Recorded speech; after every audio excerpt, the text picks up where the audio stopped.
우리나라를 축복받은 나라라고 말할 수 있는 수만 가지 이유가 있는데요.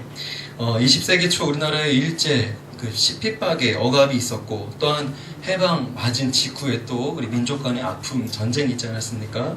또 그런 일도 있었지만 전 세계적으로 유례없는 반세기만의 어떤 경제적인 부흥, 그죠? 기적이라고 말하는 한강의 기적이라고 일컫는 역사적인 사건들이 지금까지도 이어졌죠.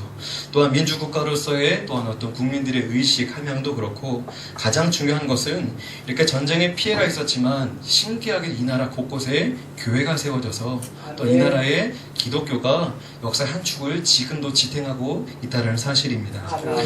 지금도 내전을 겪고 있는 나라가 참 많이 있습니다. 그리고 온전한 나라라고 하지만 다른 나라의 간섭을 받는, 내전 간섭을 당하고 있는 나라들도, 그러니까 식민지처럼 주권을 잃어버린 나라들이 많이 있습니다.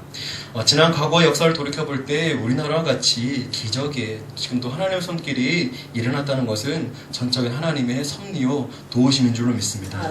자, 그래서 성경의 표현에 의하면 전쟁은 하나님께 속한 것이고 모든 축복도 하나님의 권세에, 그렇습니다, 하나님의 모든 것이라고 말할 수 있죠. 그러므로 우리의 것이 아무것도 없다. 그래서 하나님의 도우심 없이는 우리가 아무것도 할 수 없고 나아가 승리할 수 없다라고 말하는 것이 온전한 표현인 줄로 믿습니다.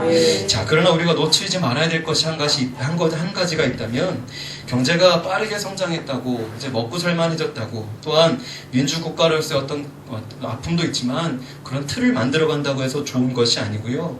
무엇을 보고 성장하느냐, 무엇을 목표로 해서 달려가느냐가 목표가 더 중요한 줄로 믿습니다. 우리는 영상을 통해서 심심치 않게 보는데요. 빨리 달리다가 꼬린점에 닿아서 먼저 세리머니를 하다가 넘어지는 경우, 실패하는 경우, 또한 추월당하는 경우를 많이 봅니다. 그러니까 마지막까지 집중하지 못해서 넘어지는 선수들, 또한 그런 사람들, 다 잡은 승리를 화에 놓치는 안타까운 상황들을 종종 우리가 보곤 하는데요. 혹시 우리가 그런 상황에 놓여 있지는 않은지 늘 날마다 점검하고 돌아봐야 될 줄로 믿습니다.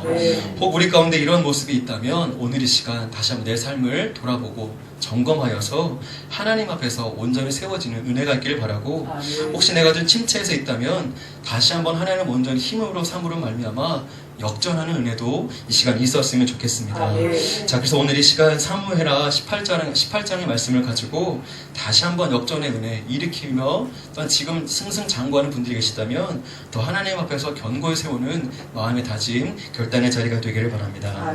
자, 첫 번째, 우리가 침체에서 벗어나기 위해 더 견고히 세워지기 위해서는 자체 정비의 모습이 필요한 줄로 믿습니다. 이 정비라고 하는 것은 다른 것이 아니라 내 스스로부터, 내 안으로부터의 정비가 필요한 것인데요. 우리 1절과 2절 말씀이 있습니다. 좀 길지만 우리 함께 좀 읽어보겠습니다. 시작! 이에 다윗이 그와 함께한 한 백성에게 찾아가서 천부장과 백부장을 그들 위에 세우고, 다윗이 그 백성을 내보낼세 3분의 1은 요압의 휘하에, 3분의 1은 수레의 아들 요압의 동생 아비새의 휘하에 넘기고, 3분의 1은 가드 사람 이때의 휘하에 넘기고, 왕이 백성에게 이르되 너도 반드시 너희와 함께 나가리라. 아멘. 자, 지금 이 상황은 다윗이 그 아들 압살롬의 반역에 쫓겨난 상황입니다. 자, 어느 순간인가 다시 쫓겨난 사람들이지만 그 군대에 어찌 보면 머저리 같은 군인들이지만 다시 정비하기 시작합니다. 다시 군사를 개수하고, 그 다음에 말씀처럼 천부장과 백부장을 세우고, 그 다음에 각 수장 3명을 세워서 세 부대로 나눈 모습을, 군사 조직을 한 것이죠. 자, 이것은요, 새로운 시작을, 새로운 것들을 다시 일으키겠다라고 하는 암시적인 성경적 표현이라고 볼 수 있습니다. 물리학계의 법칙 가운데 엔트로피 법칙이라는 것이 있습니다. 이게 무질서의 법칙인데요. 그러니까 무엇이든지 그냥 가만히 놔두면 무질서, 파괴 법칙이 늘어난다는 겁니다. 예를 들면 깨끗한 집도 사용하지 않고 그냥 놔두면 먼지가 쌓이고 그냥 더러워지는 것뿐만 아니라 금이 가기 시작하고 사람이 사는 집보다 훨씬 더 빨리 붕괴될 수 있다는 것인데요. 그러니까 사용하지 않는 것에는 점점 무질서의 수치가 일어나서 결국 파괴된다는 것입니다. 그런데 이 이야기를 뒤집어서 얘기하면 우리가 어떤 것에 질서가 있다라고 얘기하는 것은요, 그 안에 보이지 않는 힘이 존재하고 있다, 라고 생각할 수 있다는 것입니다. 자, 그래서 우리의 마음의 상태가 어떤 질서 있는 상태로 회복된다라고 하는 것은 어떤 힘이 우리 안에 작용하고 있다, 움직이고 있다라고 이해할 수 있다는 것이지요. 자, 성도 여러분, 우리 삶 가운데에 또한 무너진 것을 다시 재건할 때에는 내 안의 힘이 아니라 하나님의 힘으로부터 능력을 구하고 그것을 힘입어 우리가 세워져야 될 줄로 믿습니다. 자, 그래서 중요한 것 외부가 아니라 내 안에 있는 신령부터 강하게 키우고 집중해야 될 필요가 있는 줄로 믿습니다. 예수님의 제자들이 그랬죠. 예수님께서 승천하시고 난 다음에 제자들은요, 좌표를 잃어버리고 흔들리고 흩어졌습니다. 그러니까 자기들 스스로, 그러니까 이제는 예수님 없이 어떤 것들을 다 개척해야 되고 모든 것들을 극복해야 될 상황에 놓였습니다. 자, 예수님께서 이런 상황을 짐작하셨을 것 같아요. 그래서 이렇게 움직일 것을 아마 예비하시고 누가복음 14장 49절에 우리 예수님께서 이렇게 말씀하셨습니다. 우리 함께 읽어보겠습니다. 시작. 볼지어다 내가 내 아버지께서 약속하신 것을 너희에게 보내리니 너희를 위로부터 능력이 임해질 때까지 이 성에 머물라 하시니라. 아멘. 자, 이 말씀처럼요, 우리 제자들은 예루살렘 성에 열흘 동안 머물면서 집중적으로 기도하기 시작했습니다. 자, 우리 같으면 예수님이 지도자가 승천하시고 사라졌으니까 야, 우리 너무 조금이야. 야, 이거 안 돼. 더 모아야 돼. 그리고 우리와 같이 사역할 사람들을 더 설득시키는데 시간과 모든 것에 집중했을지도 모르겠습니다. 그런데 제자들은 그렇게 하지 않았죠.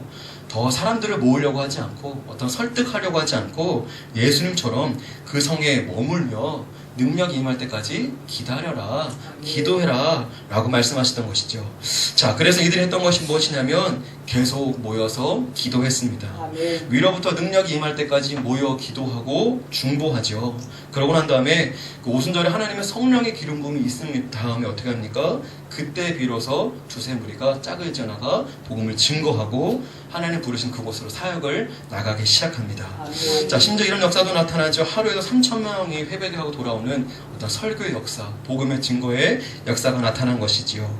자, 우리도 마찬가지입니다. 무엇을 하든지 간에 이 신앙의 원칙을 놓치지 않기를 바랍니다. 우리 특별히 어떤 조직이 개편된다든지 어떤 일을 새롭게 시작할 때에는요, 어떤 움츠림, 기도하기 위해서 움츠릴 그리고 모여야 할 필요가 있다는 것입니다. 그래서 말씀의 제목과 연관시킨다면 내적인 강화, 내적인 정비가 필요하다는 것이죠. 우리는 역시나 불완전하기 때문에 무언가 시작하려고 하면 자꾸 외적인 것에서부터 시작하죠. 사실 아이들의 소풍을 모습 보면 그렇습니다. 소풍 가면 옷 사고 이것저것 사기 시작하죠. 정작 중요한 건 빨리 자야 되는데, 자서 좋은 컨디션을 만들어야 되는데 자꾸 뭐 하고 뭐 하다가 정작 소풍에는 졸다 오죠. 뭐 했지? 그런 것 같습니다. 자, 정작 중요한 거 시작할 때는 외적인 것이 아니라 내 안에서부터 시작이라는 것을 우리가 기억하길 바랍니다.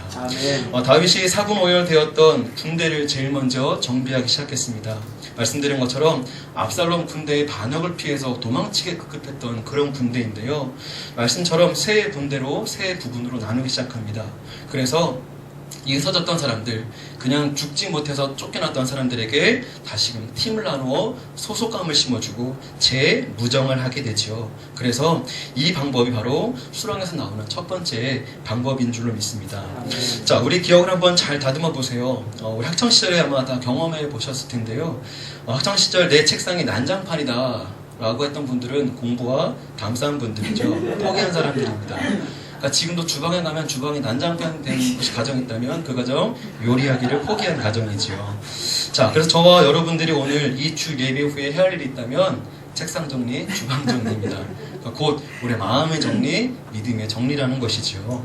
성도 여러분, 내 안에서 다시금 시작했으면 좋겠습니다.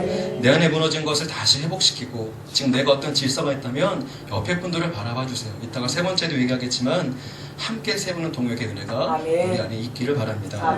자, 그래야면 내 안의 것들 다시 정비하고 집중하기 시작하면 하나님께서 하는 일에 함께 하시고 모든 일에 승리하는 우리 하나님의 종들이 될 줄로 믿습니다. 우리 옆에 계신 분과 함께 인사하겠습니다. 내 마음부터 정리하겠습니다. 내 마음부터 정리하겠습니다. 네, 감사합니다. 비행기를 정비하는 기술자들과 또 조종하는 사람들이 그런 이야기를 많이 합니다. 크리티컬 타임이라고 그래서 비행기 운행에 있어서 제일 중요한 11분이 있다고 하는데요. 이륙할 때 7분, 착륙할 때 4분의 시작으로 일하고 합니다. 착륙이 어렵다는 것은 중요하다는 것은 알고 계시죠. 제일 위험한 시기이기도 한데요. 근데 왜 이륙할 때는 한 7분이나 시간이 들이냐 생각 물어봤더니 이륙할 때는요 비행기의 엔진이 거기에 모든 힘이 집중되기 때문에 그렇다고 합니다. 그러니까 전력을 다하는 것이죠. 그러니까 이 두 양날개 그 엔진에 모든 힘이 집중이 되는데 이렇게 모든 에너지와 힘이 집중된 이때에 작은 스파크가 하나 생겨도 비행기는 폭발해버릴 위험이 있고 또한 균열의 위험이 있다고 합니다. 그러니까 내리는 것도 중요하지만 그 전력을 다할 때가 굉장히 중요하다는 것이죠. 자, 우리 인생도 마찬가지라고 생각합니다. 우리 말에도 시작이 반이다라는 말이잖아요. 자, 굉장히 그러니까 시작이 어렵다는 그 말이죠. 시작만 잘해도 이미 반의 절반 성공은 거둔다라고 말하는 건데요. 자, 그렇습니다. 우리 신앙의 일, 사회적인 모든 일 중에도 시작할 때 모든 힘을 기울여야 되는 것처럼요. 특별히 하나님의 일을 할 때는 더 집중을 해서 시작할 수 있는 우리가 되기를 바랍니다. 비행기로 치면 완전 이륙해서 고도 한 2만 피트 정도가 될 때까지가 이제 완전 안전권이라고 얘기하는데요. 자, 우리 마찬가지도 우리도 집중해서 어떤 신앙의 안전권에 이를 때까지 그 판단은 그렇죠. 우리 신앙의 모습 자기는 알 거예요. 그렇죠. 안정권에 들 때까지 집중해서 나아갔으면 좋겠습니다. 말씀드린 것처럼 이 집중의 힘은 다른 것이 아니라 기도의 힘에서 시작될 줄로 믿습니다.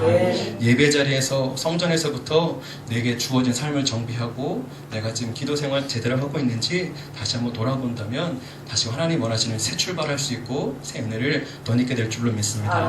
우리 앞에 계신 분 한번 인사하겠습니다. 기도로 출발하겠습니다. 감사합니다. 두 번째입니다. 우리 침체에서 벗어나서 역전의 일을 하는 이른 길, 바로 동역인데요. 빨간색이 글씨가 있죠. 우리 함께 읽겠습니다. 시작. 동역의 힘을 활용하자. 아멘. 이것은 하나님께서 역사하시는 방법이기도 합니다. 하나님은요 갑자기 기적을 베풀어 주시는 분이 아니라 하나님 사람을 통해서 준비된 믿음의 사람을 통해서 일하신다는 방법입니다. 자, 그래서 우리는 동역자를 활용할 줄도 알고 내가 또 동역자가 되어 주어야 될 그런 자리에도 있어야 된다는 것입니다. 다윗은요 자신의 그 소수의 군대를 세 개 대대로 나누었습니다. 우리가 아까 말씀에도 보았지만 그 세 개 중에 한 팀 3분의 1은 당대 최고의 명장인 요압의 수하에 두고 또한 아비새의 수하에 두고 세 번째는 누구냐면 이때라고 하는 사람입니다. 근데 이때 이 사람의 출신이 되게 신기한데 이 사람은요 가드라고 하는 지역의 출신인 사람인데 사실 가드가 어디냐면 블레셋의 5대 도시 중에 한 곳의 출신이죠. 블레셋은 한 나라가 아니라 5개의 어떤 군락지가 모여서 블레셋이라고 한 나라를 이루었는데요. 그러니까 생각해보면 이때는 이스라엘의 어떤 정통 출신이 아니라 이스라엘 적군이었던 블레셋군의 출신이라는 것을 우리가 알고 있습니다. 그러니까 어떻게 이 사람이 여기 와서 이제 군인이 되었는지는 자세하게는 모르겠지만 어쨌거나 다윗이 와서 충성하니까 다윗은 그를 알아보고 3대 명장 중에 자기 군대를 맡기는 명장으로 세우지 않겠습니까? 자, 이것을 볼 때에 다윗은 이때를 알아보는 것이죠. 아, 얘가 나를 정말 도와줄 수 있는 사람이겠구나. 우리 군대를 위해서, 나라 민족을 위해서 희생할 만한 각오가 되어 있겠구나 라고 그 사람을 등용해서 사용한 것이죠. 자, 우리도 이러한 모습이 필요한 줄로 믿습니다. 적이 있어요. 그런데 적을 섬멸하는 것, 완전히 무너뜨리는 것도 좋지만 그것은 절대로 승리가 될 수 없습니다. 그러면 또 다른 적이 일어날 수밖에 없기 때문에 그런데요. 그래서 전쟁 중에 제일 큰 능력이 무엇이냐? 적을 우리 편으로 만드는 것이지요. 물론 이게 이론상으로 가능한 일일 수도 있겠지만 우리 편을 못 만든다 할지라도 적과 친밀하게 보낼 수 있다면 어떤 전쟁의 위협을 사라질 수 있는 그 위협을 제거할 수만 있다면 그게 참된 승리자, 지도자가 아니겠습니까? 저는 다윗의 능력이 이때 같은 사람을, 어떤 적군의 수장이었던 사람을 나의 부하로 삼을 수 있고 또 품을 수 있는 이 능력이 다윗의 능력이 아닌가 생각이 듭니다. 자, 그래서요 여기서 또 얻을 수 있는 결론이 하나 있다면 작은 일은 혼자서도 할 수 있지만 큰 일은 반드시 동역자가 있어야 가능하다는 것입니다. 자, 성도 여러분, 하나님의 일을 함께 하기 위해 부름받은 성도님들과 우리 옆에 있는 성도들과 함께 동역하는 법을 잘 배우시기를 바랍니다. 세계적인 부흥사 D.L. 무디도 혼자 뛴 것이 아니죠. 찬양 인도자였던 생키라고 하는 분이 있었습니다. 이분의 찬양 역사가 하면 찬양을 하다가도 통역의 그 은사가 나타나고 또한 방언의 역사가 나타나고 또 어떤 능력이 나타났다고 합니다. 또 사실 D.L. 무디는 정식 신학 교육을 받지 못했다고 합니다. 그래서 당시에 석학이었던 그 알레이 토레이라고 하는 분, 그러니까 대천덕 신부님의 할아버지가 되는 분인데요. 이분을 함께 좀 모시고 다니면서 같이 신앙을 또 배우고 틈틈이 교육을 받으면서 협력했던 모습이 있다고 합니다.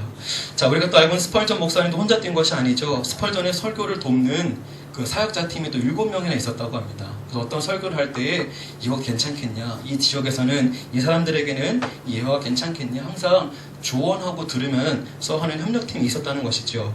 또 우리가 알고 있는 대로 이 스펄전 목사님의 그런 사역에는 그 교회 지하실에 300명의 기도팀이 있었다는 것 우리가 잘 알고 있지 않습니까? 이렇게 동역을 하고 있었다는 것이지요. 또 20세기 최고의 어떤 복음 전도자라고 하는 이제 고인이 되셨지만 그 빌리 그레함 목사님도 빌리 그레함 전도팀이 따로 있었습니다. 여기서 동역 그 전도단에 활동하는 분만 한 수백 명이 되었다고 해요. 그래서 예를 들어 우리나라에도 예전에 한번 80년대 중반에 오셨던 그 부흥집회 모습이 있는데요. 전도 집회를 한번 계획하면 2, 3년 전부터 그 팀이 먼저 가서 기도하고 땅 밟기 하고 복음 증거하고 그 약속된 시간에서 복음을 증거한다고 합니다. 그 폭발적인 역사가 나타난다는 것이죠. 자, 이런 모습에 참 의미가 있다고 생각합니다. 그래서요, 우리 세상에 세워진 모든 교회, 우리 빛의 교회는요, 유람선 같은 교회가 아니라 군함 같은 교회가 될 필요가 있다고 생각을 합니다. 자, 유람선의 특징은요, 유람선은 선장과 선원 몇 명만 껴있으면 돼요.